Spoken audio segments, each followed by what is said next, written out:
English translation **. Hello everyone, today I will continue telling you the story of the single mother, Tusan. I hope you enjoy the video. Tusan stood silently beside the hospital bed, feeling as though all the sound in the world had been drained away.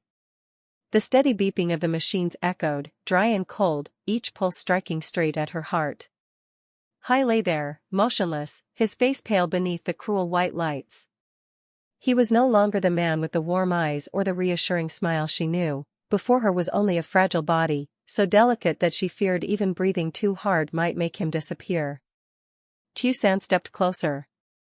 Her legs trembled so badly she had to cling to the edge of the bed to keep herself standing.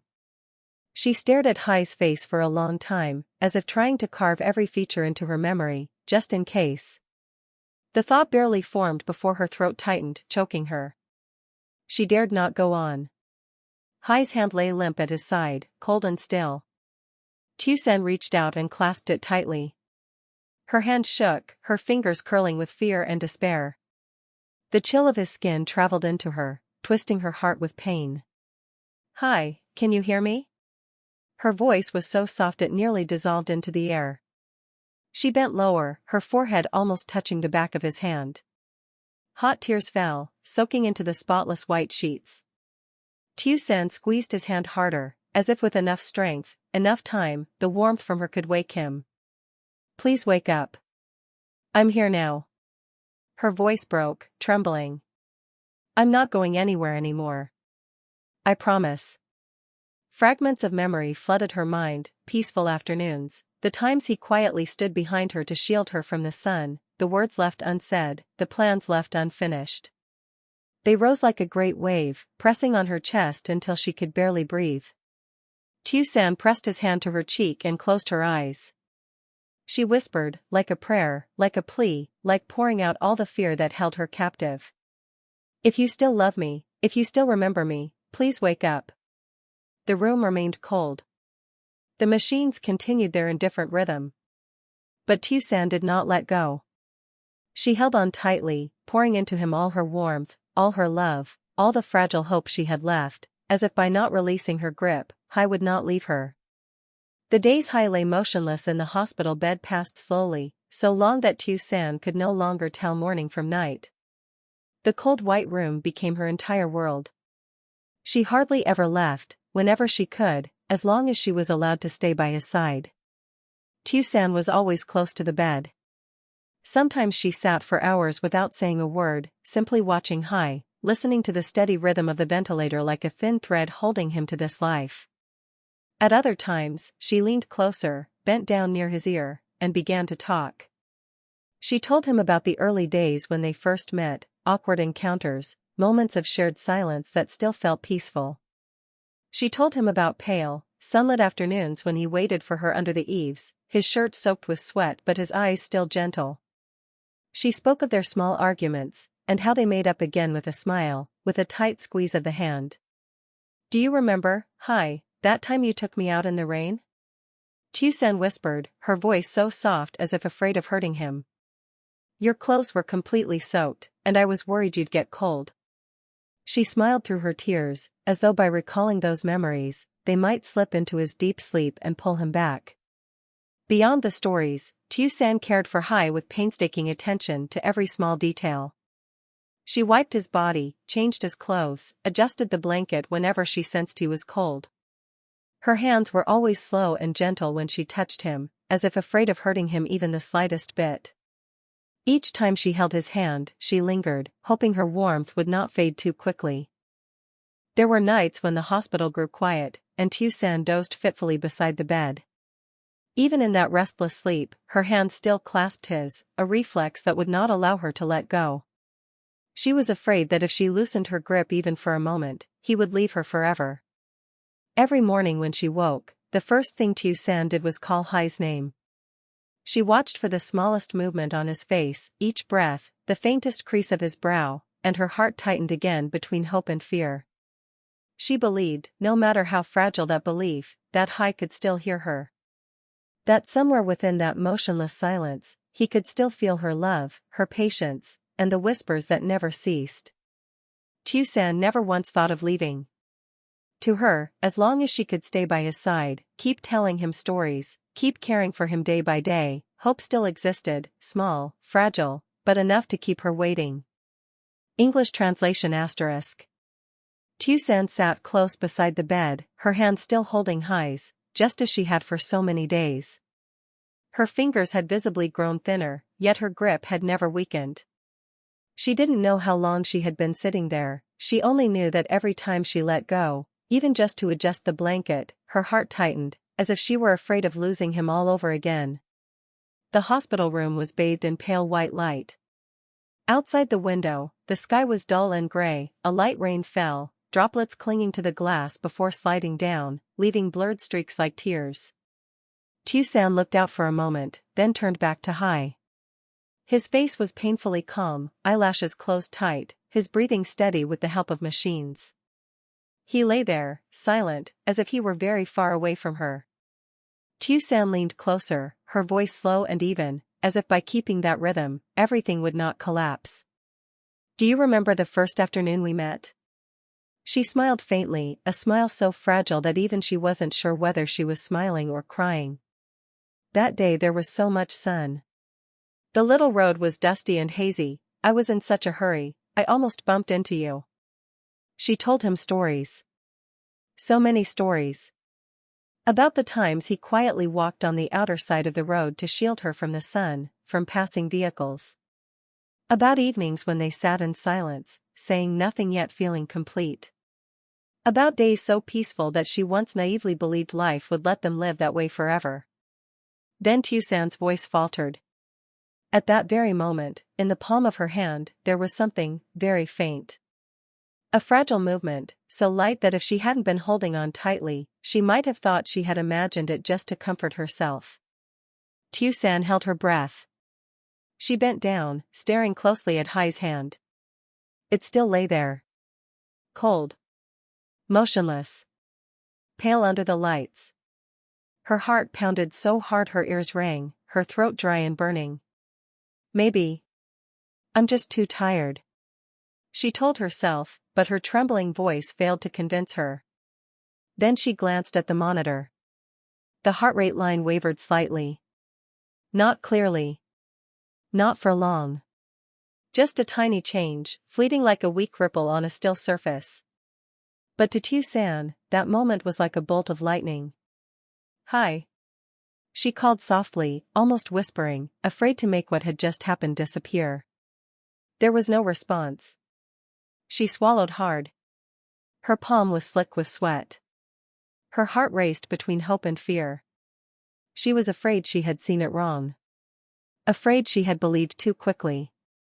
Afraid that the spark of hope that had just appeared would tear her apart even more if it turned out to be nothing.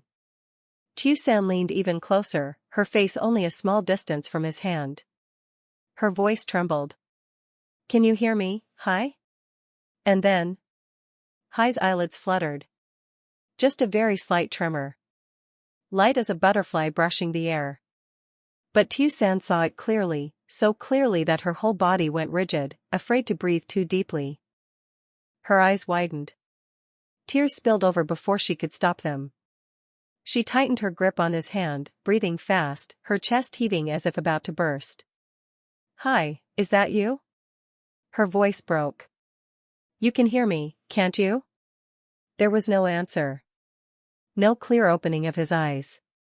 But his eyelids moved again, as if making another faint, exhausted effort, from somewhere very far away, trying to find the way back. Tusan burst into tears.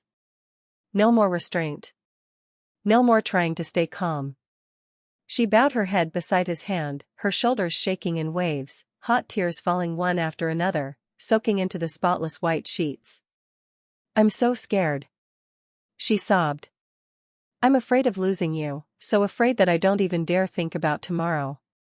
She took a deep breath, trying to steady her voice, but every word felt unbearably heavy. "I once left.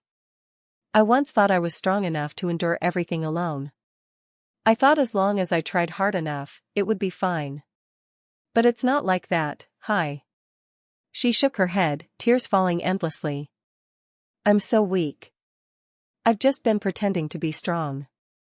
Tusan lifted Hai's hand and pressed it to her cheek. His skin was still cold, but she held it there anyway, as if with enough time, her warmth might pass into him. If you can still hear me. Her voice grew smaller, almost a plea. Please, don't leave me. She choked, taking a few seconds before she could continue. I need you. Ivy needs you. She waits for you to come home every day. She asks me when her dad will wake up. Tusan closed her eyes, resting her forehead against his hand. We still have so much we haven't lived through together. The machines continued their familiar, cold sounds. But Tusan felt it clearly. Hai's hand in hers was no longer as cold as before. Just a little. Very faint. So subtle that others might not notice. But for her, it was enough. She held his hand tighter, afraid that if she let go for even a second, the miracle that had just begun to open would vanish. I'm here. Tusan whispered through her tears, her voice hoarse but resolute. This time. I won't leave again. That morning arrived very slowly. Pale sunlight filtered through the tall glass windows of the hospital room, casting thin streaks across the cold tiled floor. There was no more rain, no more heavy darkness like the days before. Just an ordinary morning, so quiet that Tusan could clearly hear the steady breathing of the machines beside Hai's bed. Tusan sat in her familiar place, close to him. Ivy sat on a small chair next to her mother, her legs swinging gently. The little girl had grown used to this room, used to the smell of antiseptic, used to talking to Uncle Hai every day even though he had never answered. Mom, Ivy tilted her head, her clear voice ringing softly. Can I tell Uncle Hai about what happened at school today? Tusan smiled and gently stroked her daughter's hair. Yes, go ahead. Ivy turned to the hospital bed, serious as if speaking to someone fully awake. Uncle Hai, yesterday I drew a house with a garden. I drew you standing next to Mom, and me standing in the middle. My teacher said my drawing was very pretty. The little girl placed her small hand on Hai's, an innocent touch full of trust. You've been sleeping for so long. Wake up and listen to me, okay? Tusan watched quietly, her heart tightening. She leaned closer, her voice softening. Hi, the two of us are here. It's sunny today. You don't have to try too hard, just listening is enough. In that moment, somewhere very deep, where consciousness and unconsciousness overlapped, Hai heard them. Tusan's voice reached him faintly, as if through a thick layer of water.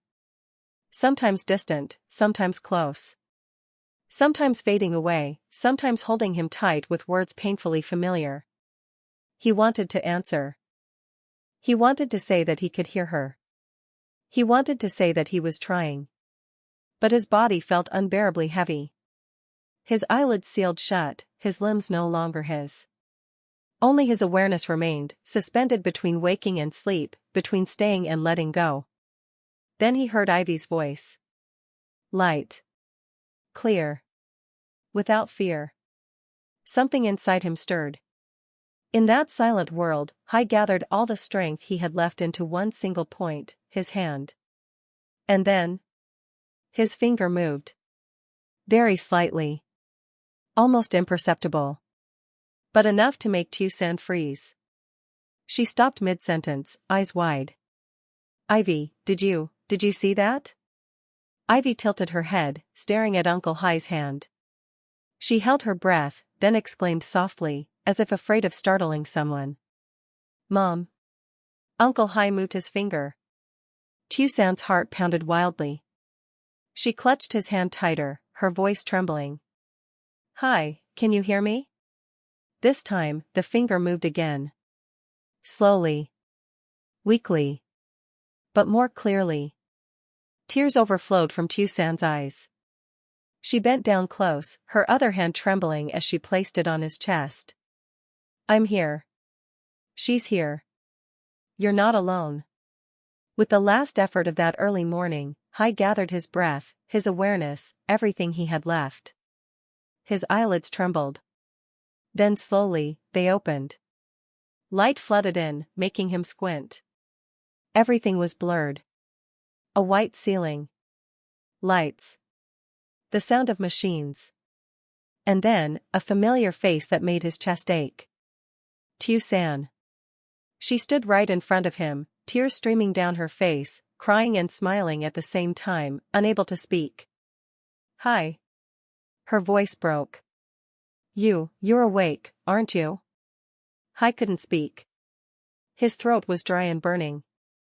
But his eyes slowly found the hands holding his, one small hand belonging to Ivy, one trembling hand belonging to Tusan. He squeezed gently. Just a very weak squeeze. But enough to make both mother and daughter burst into tears. Ivy cried out, her voice shaking with joy. Uncle Hai is awake. Uncle, look at me. Tusan lowered her head onto his hand, her tears soaking the sheets, whispering through sobs. You're back. Hai. You're really back.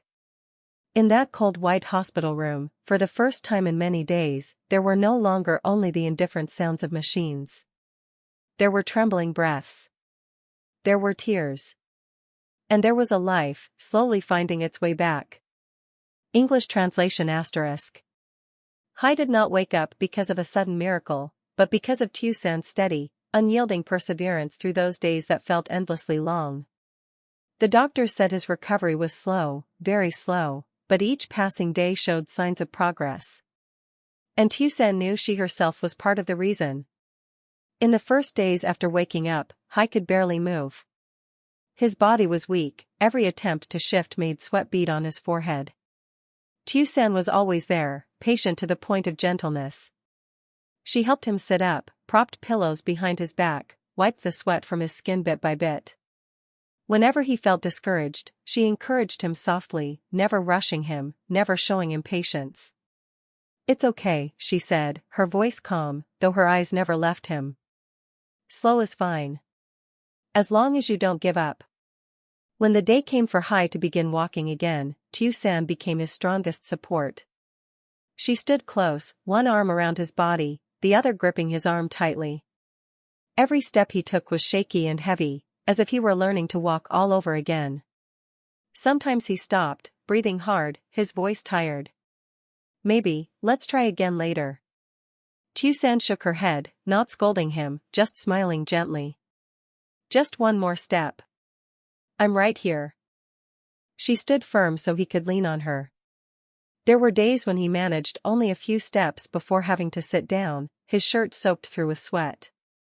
Tusan bent down to wipe him off, straightening his clothes carefully, as if all his exhaustion were her responsibility too. From the doorway, Hai's mother watched quietly. She said nothing, only watched Tusan guide her son step by step, listened to her soft words of encouragement, saw how carefully she cared for him down to the smallest details. Tears slipped down her face without her even realizing it. One afternoon, after Hai had fallen asleep following his exercises, his mother took Tusan's hand. Her voice trembled. Thank you, dear, without you, Hai probably wouldn't have recovered this quickly. Tusan froze for a moment, then quickly shook her head. I'm just doing what I should. Hai's mother broke down in tears and embraced Tusan, the embrace of a mother who had endured too much worry and fear. Tusan hugged her back, gently patting her, her voice soft but steady. I promise. I'll take care of Hai until he fully recovers. Please don't worry anymore. From that day on, Tusan's life revolved almost entirely around the hospital. Early mornings she rushed in to see Hai, at noon she hurried back to take care of work, in the afternoon she returned to help him practice walking, late at night she left only after he had fallen asleep. Her face grew thinner, but her eyes shone brighter and more resolute than ever. The nurses and doctors gradually grew familiar with Tusan. Some teased her with a smile. Hai is really lucky, he's being cared for like a husband. Whenever that happened, Tusan blushed and turned away, her voice dropping. I'm just helping. Lying in bed, Hai heard it. The corners of his mouth lifted slightly. His eyes followed Tusan's busy movements in and out of the room, filled with gratitude and warmth. Sometimes he teased her back, his voice still weak but playful. You're running around so much, aren't you tired? Tusan shot him a look, pretending to be stern. Focus on your exercises. I can handle being tired. Soft laughter filled the hospital room, small, ordinary sounds, but enough to chase away the cold, medicinal atmosphere. In those days, no one said it out loud, but everyone understood. Hai's recovery came not only from medicine, but also from Tusan's quiet, steadfast, sincere love. The day Hai was discharged arrived on a clear morning, gentle sunlight spreading evenly along the hospital corridor, making it brighter than usual. Tusan stood by the window of the hospital room, looking down at the courtyard where family members were waiting. Her heart felt both lighter and heavier, in a very different way.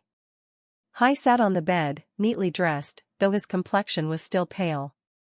He placed his feet on the floor and stood up slowly. His legs trembled, his steps were still unsteady. Instinctively, Tusan stepped forward and took his arm. I'll support you.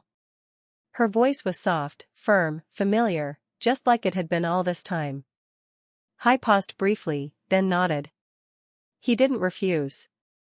At this moment, pride or hesitation felt like luxuries he couldn't afford. The doctor gave careful instructions. Hai needed daily rehabilitation, needed someone by his side to assist him, especially during the first few weeks. No overexertion. No carelessness. Tusan nodded repeatedly, memorizing every word. Hai, meanwhile, stayed silent, his gaze turning thoughtful. When the wheelchair stopped at the hospital entrance, Hai's mother was already there. She looked at her son with eyes full of both relief and worry. Then she turned to Tusan, took her hand, and squeezed gently. Will you stay at my house for a while? Her voice was tentative, as if afraid of putting Tusan in a difficult position. Tusan froze for just a second. She knew that staying at Hai's mother's house made sense. There were elders, familiar surroundings, better conditions. But at the same time, a vague worry rose in her heart. Hai would feel awkward, would push himself, would hesitate to rely on anyone the way he had relied on her these past days. Tusan looked at Hai. He avoided her gaze, as if not wanting to burden her further. She took a deep breath, then spoke slowly but clearly. How about, he stays at my place for a while first? My house is close, it's more convenient for rehabilitation. And I'm already used to taking care of him. Both Hai and his mother were surprised. Hai turned to her, his voice hoarse. You're already exhausted. I can go home with my mom. Tusan shook her head, her smile gentle but firm. I'm fine. Anne. I want you to recover properly. Hai's mother looked at the two of them, her expression softening completely. She nodded, her voice catching. Then, I'll entrust Hai to you. That afternoon, Hai went home with Tusan. The small house was nothing special, but it was clean and warm.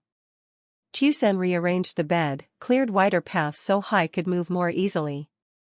She placed chairs where needed, prepared warm water and medicine, and set up a small area for him to practice standing and walking. Hai looked around, feeling both grateful and guilty. I'm troubling you too much. Tusan, adjusting a pillow, stopped and turned to him. If you keep saying things like that, I'll get mad. Hai let out a soft laugh. A weak smile, but real. Night fell. The house grew quiet. Ivy was fast asleep in the next room. Only Tusan and Hai remained, each sitting on a chair, facing each other under the gentle yellow light. Hai was silent for a long time, so long that Tusan thought he might have dozed off. Then he spoke, slowly and low. If it weren't for you, I don't think I would have made it. Tusan froze. She lowered her head, hands clasped together. The words were not loud, not dramatic, but they landed on the softest place in her heart. Tears fell without her realizing it, silent, without sobs. Seeing that, Hai's heart tightened. I don't know how to say it well enough. But I owe you so much. Tusan shook her head, her voice trembling slightly. I don't need you to owe me anything.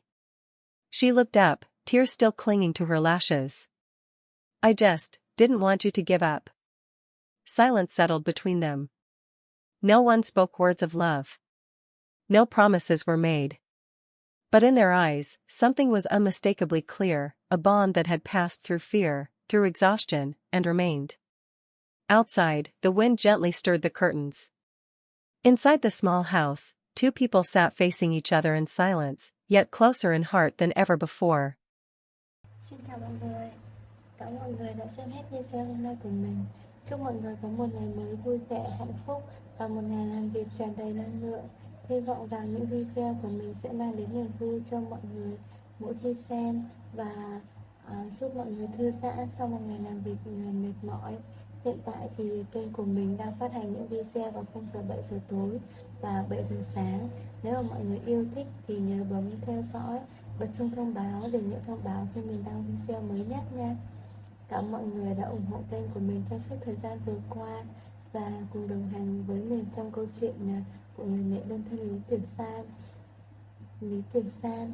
Thì sau những video này, hy vọng mọi người sẽ để lại cho mình một nhận xét ở dưới phần bình luận để mình có động lực làm nhiều video hơn, cũng như để cải thiện những video sau hay và hấp dẫn hơn. Cảm ơn mọi người đã lắng nghe. Hẹn gặp lại mọi người ở trong những video tiếp theo nha.